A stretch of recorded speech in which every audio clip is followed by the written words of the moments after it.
Three, two, one. All right, welcome to the Inside Cafe. I am your host, 𝗛𝗏𝗃𝗃𝗵𝗲𝘄, and today, I have a special friend from Warren Buffett's backyard, Matt Helt, all the way from Omaha, Nebraska, USA. And today, well, actually, I brought Matt on to talk about specifically about mental health and founders. And before we get into it, I'm going to introduce Matt Helt to you. I'm going to read his bio. So Matt Helt is a growth and development coach specifically for startup founders and CEOs. And your coaching practice is called Prairie-sattva. And I'm going to ask you what that means in a moment. And you've worked with dozens of founders and leaders over the years. You're also a mental health advocate.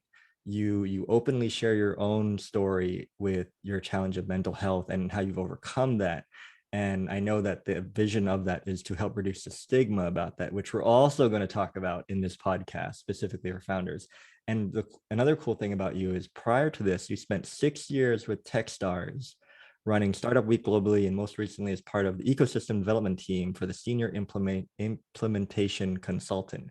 And if I can share, because prior to this, we've had one conversation.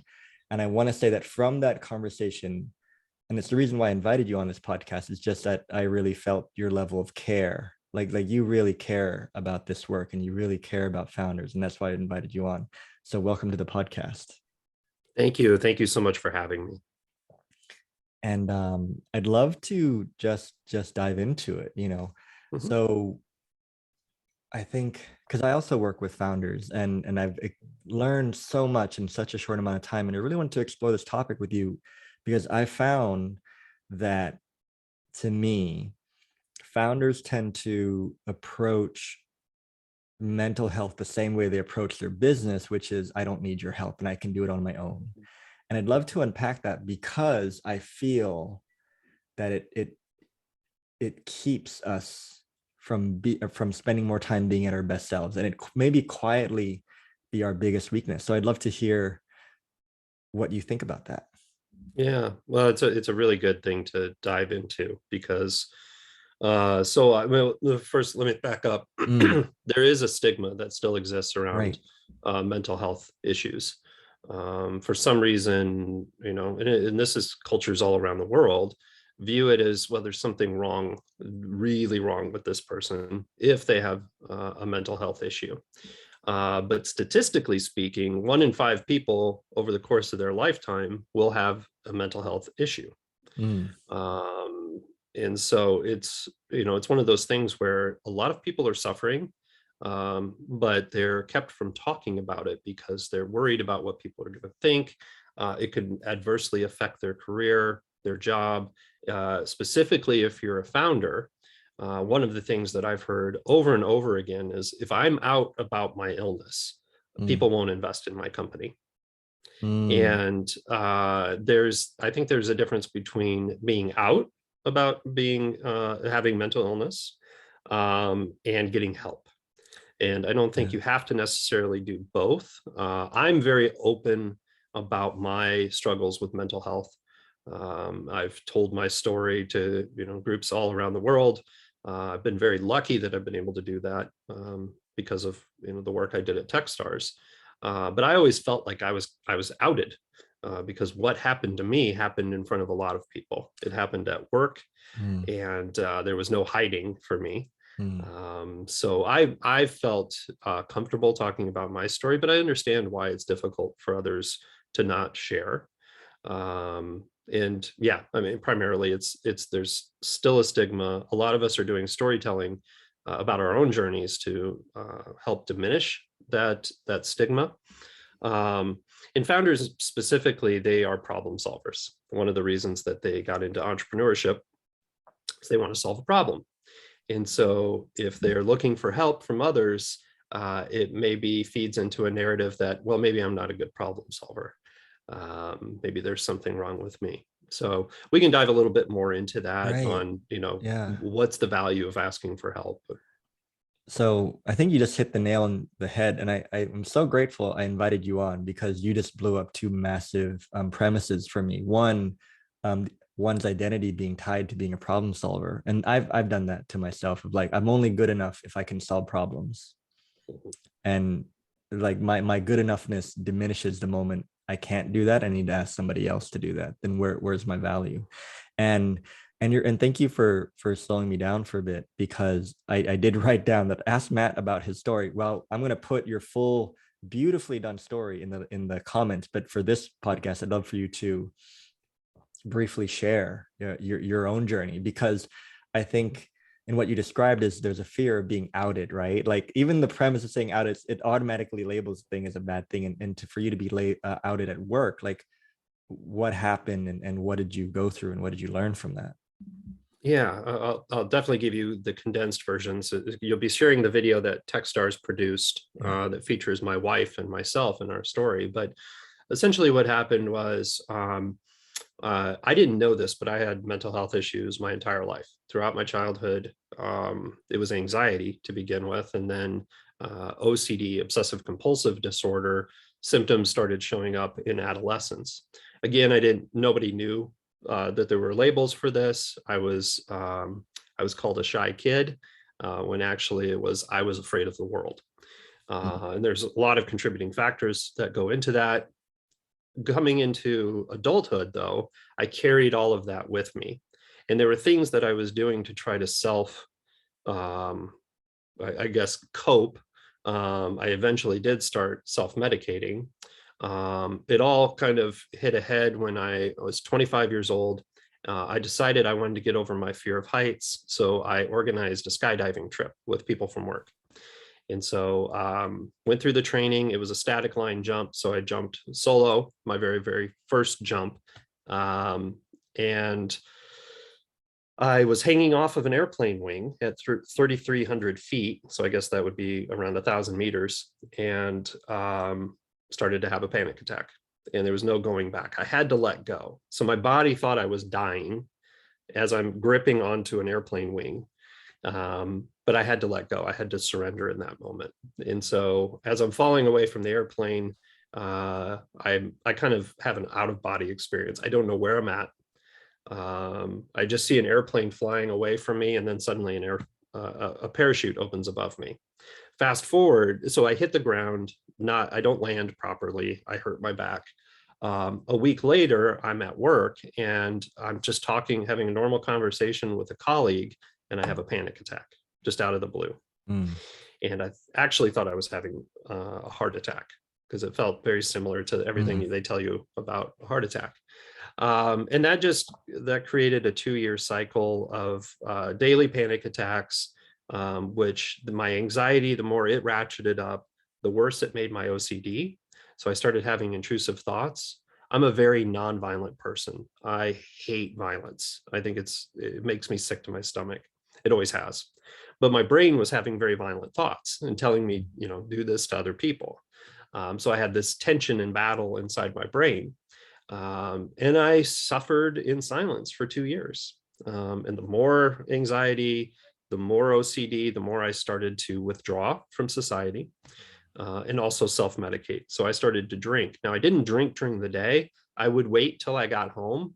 But the very first thing I would do is have, pour a cocktail or have a beer to calm my nervous system down. I didn't have the tools and techniques to do that myself. And then it finally culminated with me being hospitalized on March 1st, 2002, the day before my 27th birthday. And there's more to the story in the video. But anyway, I woke up in the hospital on my 27th birthday, on the right medication. And then it was really a journey of getting healthy. Getting healthy took at least 3 years. And so one of the reasons that I tell my story is none of this needed to happen. If there were more people talking and more people open about what mental illness looks like, I could have gotten help earlier, and I probably wouldn't have been hospitalized. But because I was worried about the stigma, and actually in a lot of denial that this isn't happening, I was making excuses for, the panic attacks. I thought every single time I had one that there was something wrong with my heart. And I saw a lot of cardiologists, and they all told me, no, your heart's just fine. So I was, losing my mind, like, what is going on here? there is obviously something wrong. I'm going to die, all these things. But anyway, Yeah. back to the, Yeah. just being open and talking about it. Hopefully founders will hear themselves in my story and get help early rather than later. Well, thank you for sharing. And I really resonate with that story. Actually, even the first time I've said this on a podcast, but I'll share, like, I think you said your coping mechanism was alcohol, right? And OCD. Mhm. And it's really like, it was like your mind's way of just trying to settle you down. For me, it was porn. Like I was addicted to porn. And Mhm. later when I started getting help and learning about coaching, I noticed it was no longer about the content of what I was seeing. It was the stimulus that made my mind quiet down enough Yeah. for me to not feel anxious. And for other people, it's drugs. Alcohol for me was that, you know. Mhm. And after a while, I noticed that it really messed with the chemicals in my brain of like, and it's really scientifically proven that like porn for men will disrupt your dopamine balance in your head where you just don't feel happy anymore. And I totally went to like Mhm. lots of dark places. I had suicidal ideation and I didn't know Mhm. where it was coming from until I understood the severity of my addiction. Yeah. And thankfully I got help and I came out of it. And but yeah, but it was so hard to talk about it with people. It was, Mhm. like, are you as effective? And I really want to talk to you about that. And something you said just really quietly blew my mind about, I think as founders and the people we work with, and even me, like most people who come to coaching, I feel like are kind of high performing people who want to be better and do better. And there's something around their identity being tied to a problem solver, right? And something about getting help threatening that identity. What do you make of that? Yeah. What do you see about that, or what have you seen about that with the people you work with? Yeah. So one of the things that we all do as human beings is create narratives, Mm, um, to try to understand who we are and what our place in the world is. And so oftentimes when we get into entrepreneurship, there is this narrative we build around our identity. I am a problem solver.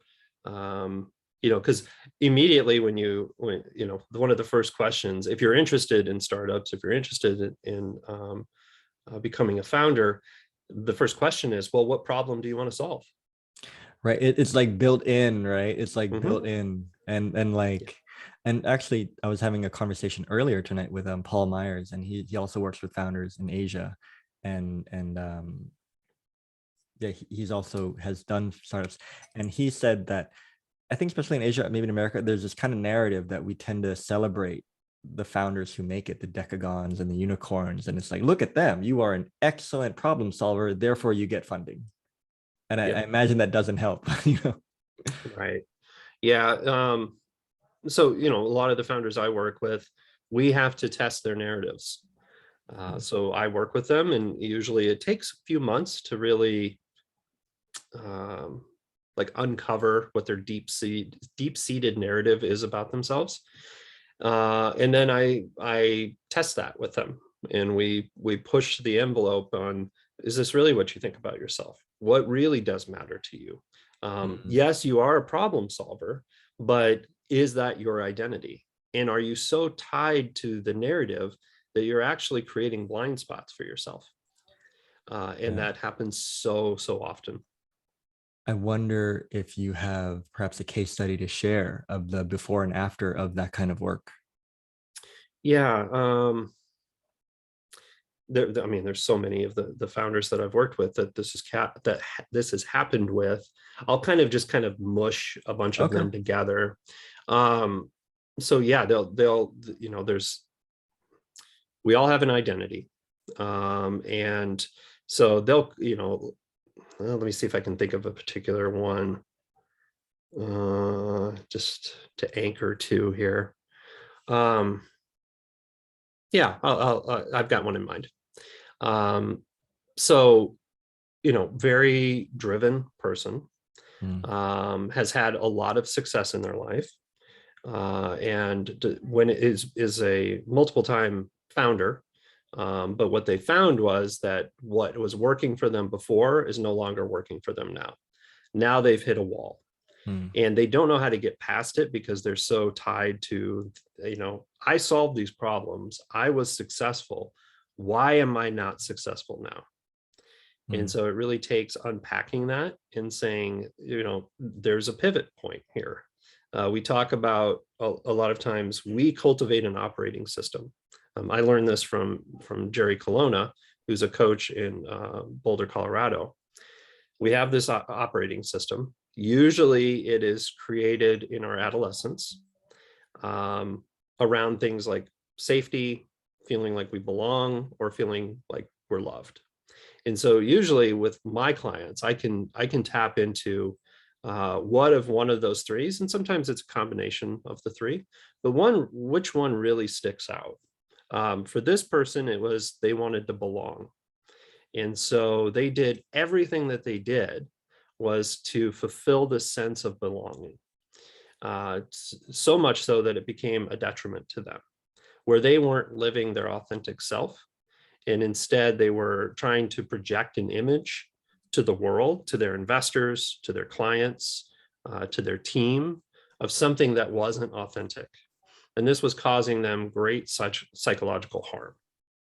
And so being able to dig into that, the other thing is that we mentioned is that they don't want to ask for help. Understanding at some point as founders, we need to ask for help. We need to have, it's no different than, if you're a non-technical CEO but you have a brilliant idea, you have to get a technical co-founder to come in and solve those things.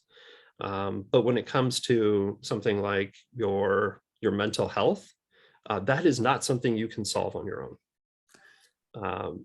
So really, say that again slowly. okay. Yeah, when it comes to your mental health, when you start to feel that there is an issue, you can't solve this on your own. No matter, no amount of self-help books, self-medicating, anything like that is really going to help you. So one of the reasons, oftentimes the first step for them is they recognize they need help. And so they reach out to me for coaching, because coaching feels less threatening than therapy. In Asia, it's almost less stigmatic to tell someone, "Oh, I have a coach," versus I'm going to therapy, or I have a psychotherapist. It's like there's that help. And briefly, I want to segue back. What was the result of the person you were talking about who is not living their authentic self? Yeah, so it was really, it took them probably about 8 months of this journey of self-discovery. What is it that I really want? We do a lot of self-observation to say, let's cultivate awareness around how you're operating in the present moment. So often, a lot of the founders that I work with are always future thinking, and they're never really here. I love that. And I explain to them that the only moment that is real, that has ever been real, is this present moment. And in my mentors we work with, some of the favorite questions I do with group sessions with founders is like raise of hands, who here has been to the future?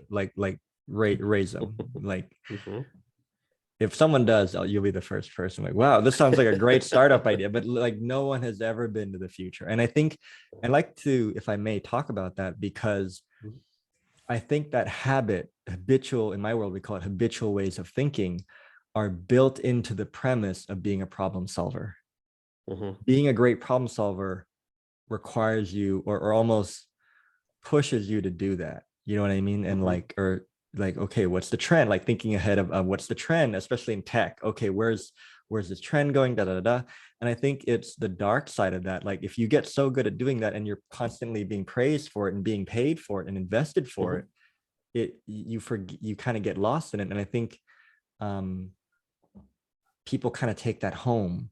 So if I may share, so actually, sorry, I'm going to let you finish the result of your story. So this gentleman, this person learned how to be in the present. Then what happened? It dramatically changed how they view things. They were able to manage their anxiety. The other thing I was going to mention is a lot of times when I'm working with somebody, I will recommend therapy if I feel they need it. I do that too. Like, Like, oh, yeah. yeah, like here's a line. Mm, Coaching's up here, therapy's down here. I can't cross that line. I can't be your therapist. I'm not right, trained to be a therapist. right. So this particular individual, they needed therapy. Now you can have a therapist and a coach at the same time, but I Mhm. have let people go saying, after a couple of months, I'll say, honestly, my recommendation, and this is for you, I'm not giving you a prescription, but my recommendation is you focus on therapy, and when you're ready, come back to coaching. This Mm, individual didn't. They actually said, okay, I want to do both. mm, And so they found a therapist, and they had a lot of childhood issues yeah, that were unresolved. And you do right. this future thinking thing Yeah. that you never say, what happened in my past that's holding me back from first being present, but also showing up as my Or best self. or potentially trauma that's really driving the car that they're not aware of. Yes, And absolutely. to riff off what you shared, our mutual friend Aim, who is an amazing individual that I highly admire and respect, he said something really important in a different media thing that we did. He said that he likens founders to high performance athletes. And having been a professional taekwondo player and having worked with athletes ages like 5 to 18 at different national and international levels, is, well, actually I can share this. It was taekwondo player who was playing for the 2020 Tokyo Olympics, and her narrative, she had this narrative of the way she had to push and grind, and just really go and just forward thinking and focus on the Olympic Games, and she had a fixed idea of what it meant to train and be at that level, and her body had a very different idea, and her body would Yes. communicate this to her in the form of just breaking down. She had like 8 knee surgeries, and I had the opportunity to witness her being coached by a mentor coach, and he shared these incredible stories of when athletes slowed down, came back to their present, and really listened to their bodies. These athletes wound up working way less than they were before, Mhm. that they thought they had to do, and their bodies healed faster, they perform better. I think one story I can share this is, like, I think it was a pole jumper who overslept and like forgot, or not, or just overslept and had like rushed to the stadium, or no, that's sorry, this pole vaulter in Europe was injured and was not able to train, and she had healed just in time for her event within like a couple of weeks, which in athlete world is like, we need like a whole 6 months to prepare, but they're like, go for it. And she like outdid her previous records because her body had fully rested, and she had Mhm. worked with this coach to really listen in.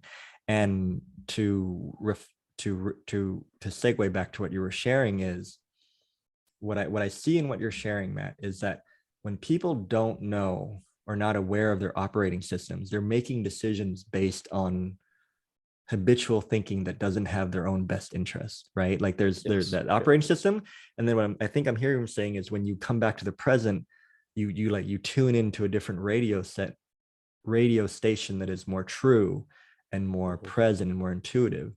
And my question to you is, and you said authentic self, and I think that's the word a lot of people use. So I would love to hear, like, what do you mean by that word? What is an Yeah. authentic self? um, Authentic self, so a little bit of what I call it is coming home to yourself.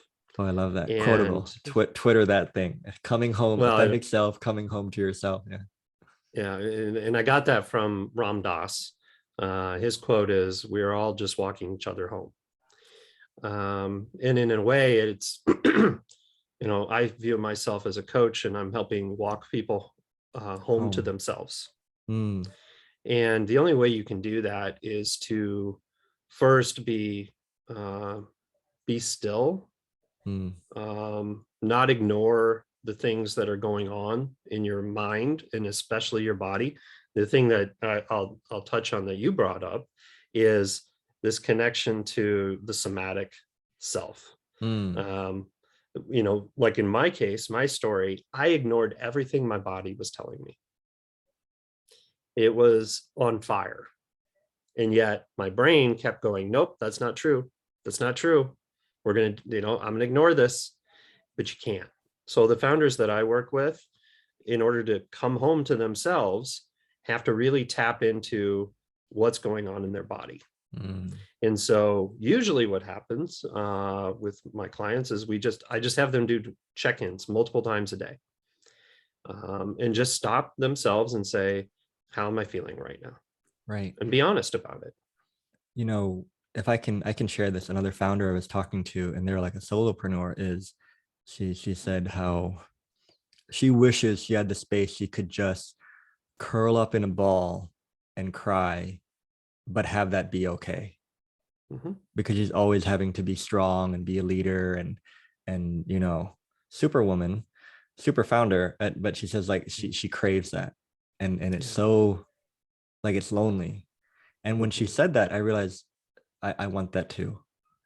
I'm tired like being strong all the time, but there's that premise, right, of like, well, you have to be this and that. I think there's a lot of unspoken narratives within being a founder that are so unhelpful. And what really occurs to me is like, and the things that you're talking about, like it's one of those things, like I wish maybe like before you start a business or become a founder, here's like somatic communication, you know what I mean? And so one thing that occurs to me to ask you, and you said this at the beginning and I kind of bookmarked it in my head, was the fear of being like, if people know I have a mental illness or I'm not well, people are not going to invest in me and give me money. What does that look like to you now? Or what would you say to founders who secretly have that fear? Well, I would say there's things that you share with some people, and there's things that you don't share. And so if you are struggling with something that has to do, just like I wouldn't walk into a pitch, and I'm raising $1.5 million. I walk into this pitch and I go, hey everyone, just want to let you know I'm having issues with my liver right now. I'm really screwed up. Yeah. Right. Yeah, it's like, no, you wouldn't do that. Yeah, So you don't have to walk into a room and say, I'm struggling with stress and anxiety right now. Can I show you my pitch deck? You don't need to do that. But the important thing is that you have this circle of support around you, people that you trust, that you can share these things with. People that, it could be a therapist, it could be a coach, it could be your co-founder, just so that you have that outlet, so that it's not on your shoulders and you're not denying what's happening, because there's this cumulative effect. And then eventually you will break. Right. And what I just realized something really cool, and to riff off what you shared, Matt, is I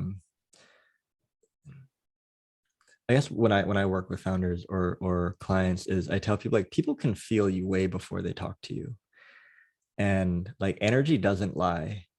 And I guess it's kind of esoteric, but like your vibe, like if you're keeping so much stress and pressure under the lid, and it's taking you so much energy just to be okay. Yes, I'm fine. Like that can be felt.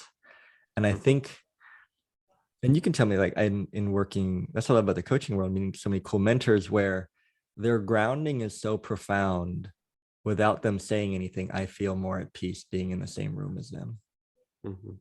Like, have you experienced that yet in your work where, oh yeah, I don't know who that is or what they're about, but like they're good, and I think somebody wrote about that, like that's kind of the gravitas of sports, like when they're so present and they're so there, like they are really, really, really there.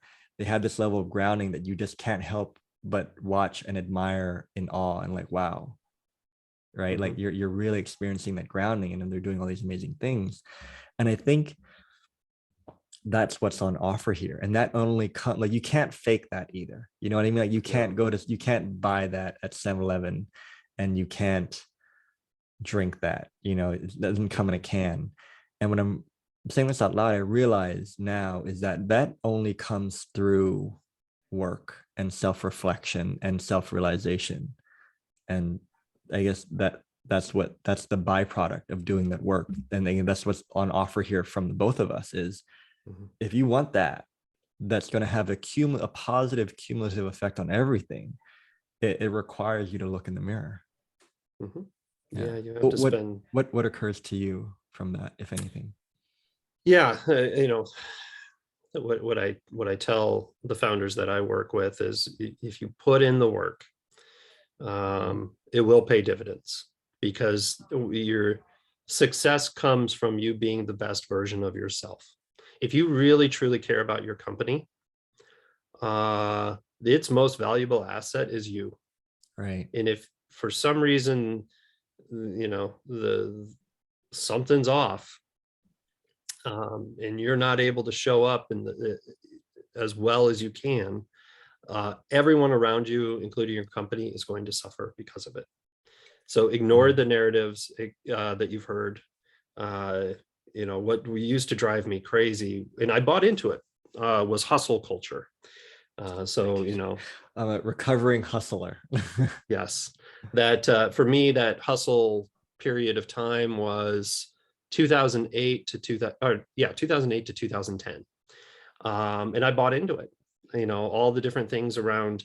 Yeah, if you're not working 18 hours a day, what are you even doing this for? Yeah. And what I found was my gas tank was on empty all the time. And so I wasn't able to do my best work. I was always operating on fumes. And so I had to learn the hard way. So I stepped away from the startup I was a co-founder of.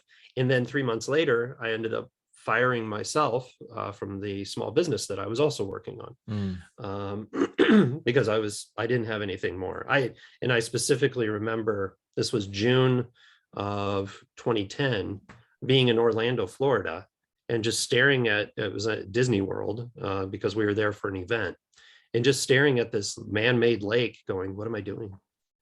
What am I doing? What am I And doing? I didn't know how to get out. I didn't know how Yeah. to, and this was after the mental health issues Yeah. I had in my 20s. And so here I'm back in the same thing. So I discovered for myself that it's really important to put the work into yourself. Don't put it all into the business. Work on yourself. Those people that you've experienced that radiate that energy, Yeah. that's just like, man, there's something grounded about them. Yeah. There's this calmness. I can guarantee you, when you feel that, it's because they're present. And thank you so much for sharing. That's not in the video, folks, so you guys heard it here first. But and think what you're reflecting is too, because I think I think you've brilliantly hit on another quiet premise. I think there's to me, in the startup culture, there's this kind of weird addiction to speed of things. Like, things need to happen. You need to become a unicorn yesterday, or a decacorn, and like it's weird. And I think in my world, speed kills in your mind. If your mind going way too fast, you're gonna make a lot of mistakes. And I really resonate with what you said about burnout, because that happened to me. And I got addicted to the highs of achieving things, right? So like, I'm a recovering perfectionist, achiever, hustler, because it was just high, high, high. And then and then I thought I was being motivated. I thought I was being empowered, but it was like beautiful icing on the cake, but the cake was made of fear, doubt, insecurity. And I was running on that. And I later learned that those are fumes. Like, there's no it's like fueling, waking up and drinking just like soft drinks for like, that's your nutrition. Eventually there's a sugar rush, but eventually you're going to burn out. And I did. And I had a similar thing too. I'm like, what am I doing? I don't want to be doing this anymore. And I really took myself out, or like stopped the business for a period of time. And then you know what occurred, Matt, is I found myself just sleeping 12 hours for no reason. And I was like, I'm not doing anything. I was like, oh, your body is recovering emotionally and mentally. And it was really hard, because there'd be days of just, I just want to watch Netflix and play video games. And I really had to give myself permission to do that, because that was my body's detox, of just like, calm down. And another thing that occurs to me to share, and thank you for mentioning this, is every super grounded person I've ever spoken to is still looking at themselves, is still being curious. They're still reflecting. And I remember I asked my mentor this or question. I was like, so what happens after you get this? I'm like, what do you mean? Like, well, you know, after you do this whole self-realization thing and like, you know, you like get this. And I think, you know, like the enlightenment quote, like before enlightenment, chop wood, after enlightenment, chop wood. And Yeah. going back to the startup culture, which you can share on, is there's this, okay, if I'm the problem to solve, what's the quickest way to solve this problem? And how fast can I get back on the horse to raise money and pitch and or run my business? Like, what do you have to say to that? Or have you seen that in your work? Yeah. Oh, constantly. You know, they'll come to me and like, hey, we'll have this solved in like 2 to 3 months, right? And I'll Yeah, say, like nope. just like that. Like, yeah, when can Yeah. I? Yeah. Well, that's what they're used to, Mm, right? They're used to timelines, deadlines. Uh, hey, I'm going to put the work in, but there needs to be a definite end to what this work is. And I'll kind of, you know, given this little bit of a smile will come on my face, and I'll say, no, it really never ends. yeah, There is no finish line here, yeah. and you got to be okay with that.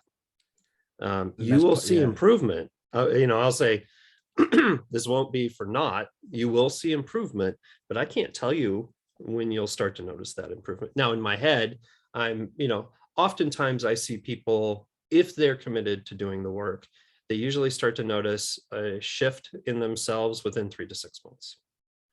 And same. then they'll look back and they'll say, oh, now I'm starting to get it. Yeah, And yeah, that's a beautiful moment to watch that realization happen for right. somebody. But you're right. It is, you know, you're a lifelong learner. I'm a lifelong learner. One of the reasons that I came to coaching is because it felt like a calling. Mm, Before I would chase my passions. And what I discovered was every time I get passionate about something, I'm like, oh, can I create a business from this? That's not what was needed. And after a few of, you know, chasing some stuff down the rabbit hole, I learned, no, I can't create a business out of a passion, but a calling is a different shift in energy. I love you. And I think that's a whole nother podcast, is passion versus calling. And I remember I was in a retreat in Singapore with Michael Neal, and he talked about like, what do you listen to? And I was in, and we're in breakout groups. And the thing we realized, of like, you know what? I used to think being excited about something was a really good sign. And I realized I was excited about a lot of shitty things in my life Yeah. that led me down some like weird paths, you know? Yeah. But the things that have always worked out and been true have been quieter heart knowings, quieter, deeper, more still knowings that have like been whispers of just like this way, because you just know. And even saying that, I get goosebumps. And I think in this kind of hyper addicted world to speed, I can see how I think a lot of personal development world, they kind of preach that to like follow your passion. I'm like, no, like don't like Yeah. we talk Don't do about that before you do that. Let's talk about it, you know, that. or follow Yeah. your passion and like, you know, hype yourself up and then you know, I'm like, no, I mean, like bad. And hmm, I wonder what are some of the things that you've noticed in your work that we haven't talked about that you think would be worth mentioning? Well, I think we covered a lot of territory today. Hmm, Um, you know, I would just say to anybody who's listening, who's a founder, that you are the most important thing to your business. Pay attention to that. Don't discount yourself. Don't fall into false narratives, because hmm, it's really easy to fall into that trap of this is who I am. I'm gonna, you know, I'm also not a big fan of like personal brand, because personal brand can be it to me, that's almost like having a belief, and beliefs are unchanging oftentimes. yeah, But have an understanding, and so have an understanding about yourself, because understandings are changeable.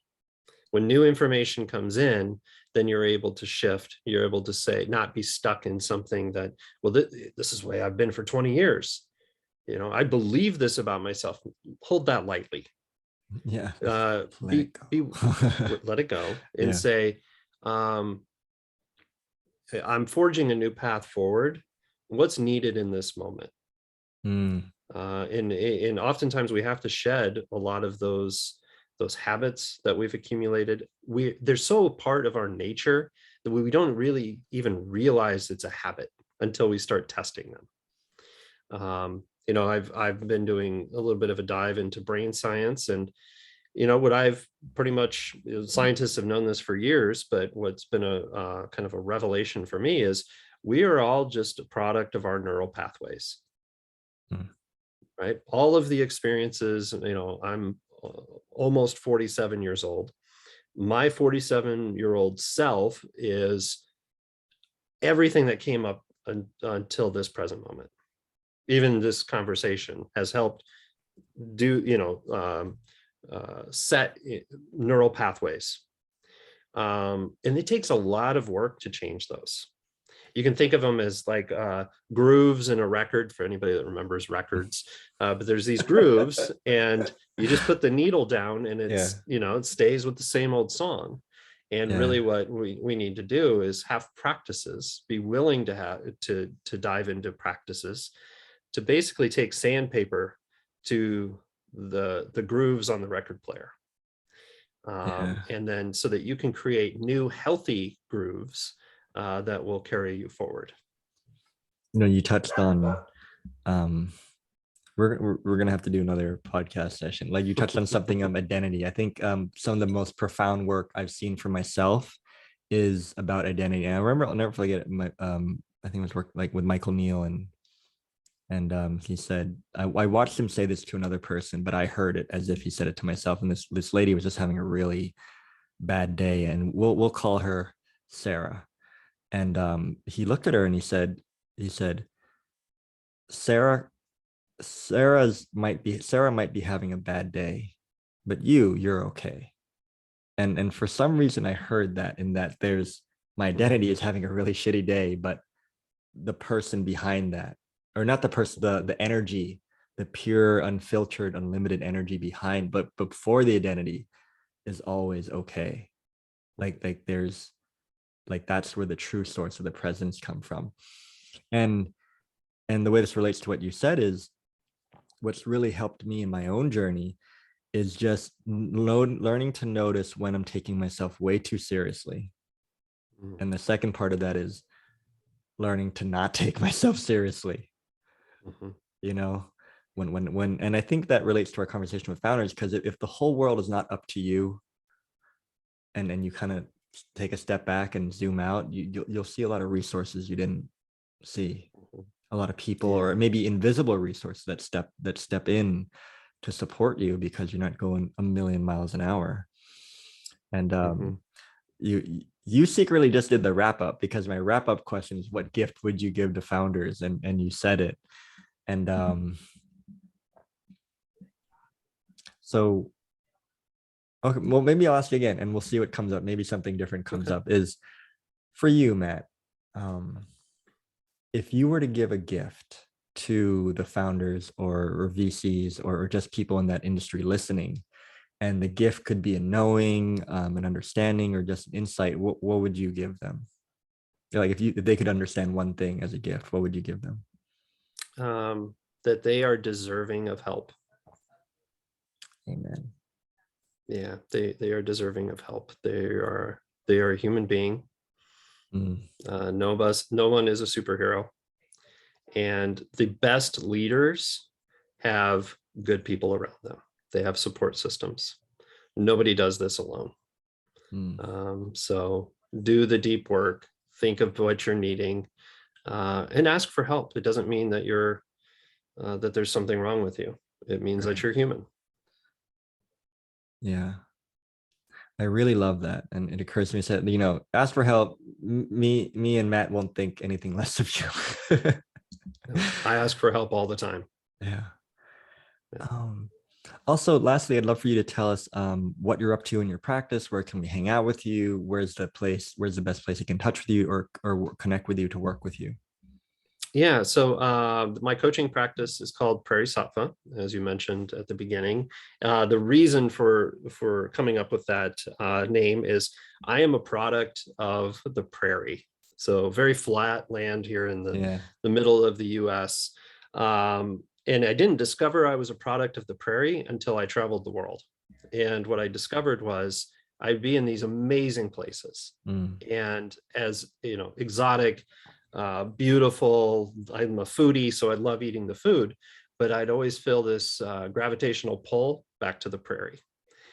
It's a land I used to hate. When I was a kid, I thought it was boring, and there was nothing here, but there's such a rich experience of growing up in the prairie. So the other thing about this is that I am a practicing Buddhist, and a concept from Buddhism, which a lot of people probably know, is the bodhisattva.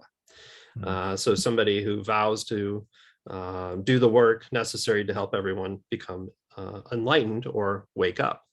So it's the second piece of that word, sattva, which is purity, wholesomeness. And so I married the words together, Prairie-sattva. It reminds me, every time I say it, it reminds me of bodhisattva. And I think of my work as a way of helping people wake up to their true selves.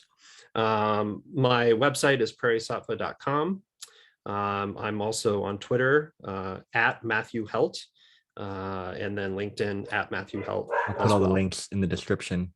And I wish I remembered this quote, and it reflects on what you said, and I'm going to butcher it, but it's something to the effect of how you go out and you travel the world and you come back with new eyes. You come home with a new set of eyes, and you see something new about what was always there. And I really heard that in what you shared about the prairie. And I really think that's what's on offer here, is inviting people to have conversation with us, and for that person to go back and look at themselves and their lives with new eyes, and to see more of what was always there, and to point them back to waking them up to just how beautiful life is. I remember another mentor said, it would really suck for you to live a wonderful life and not know it. Yeah. Yeah, it reminds me of the Zen saying that the Zen that you find at the top of the mountain is the Zen you brought up with you. Quotable. I'm stealing that, Matt. I am stealing that. I probably butchered, so look it up. But I think about that all the time. Everything we have is already inside of us. We just haven't unlocked it.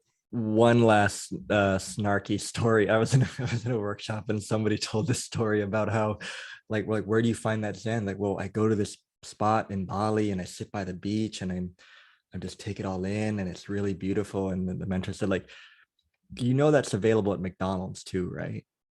Like there's no, it's not geolocation specific, right?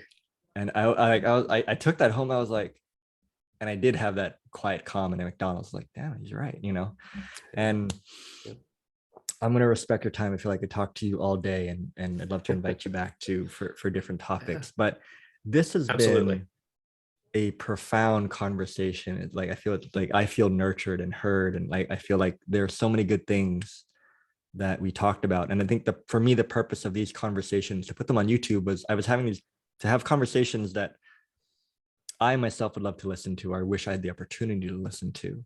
And I hope this will be that for everybody who listens. And yeah, thank you for tuning in. I'll put all the descriptions and the details in the descriptions. And I wish you the best of luck. And I hope all the people work with you and have the chance to experience this conversation with you. And thank you for your service to the world. Well, thank you. Thank you for doing this for people. It's needed. So I appreciate you and would love to do it again. Thank you. All right. Thank you. So I'm going to stop recording. Bye, everybody. It's been a pleasure.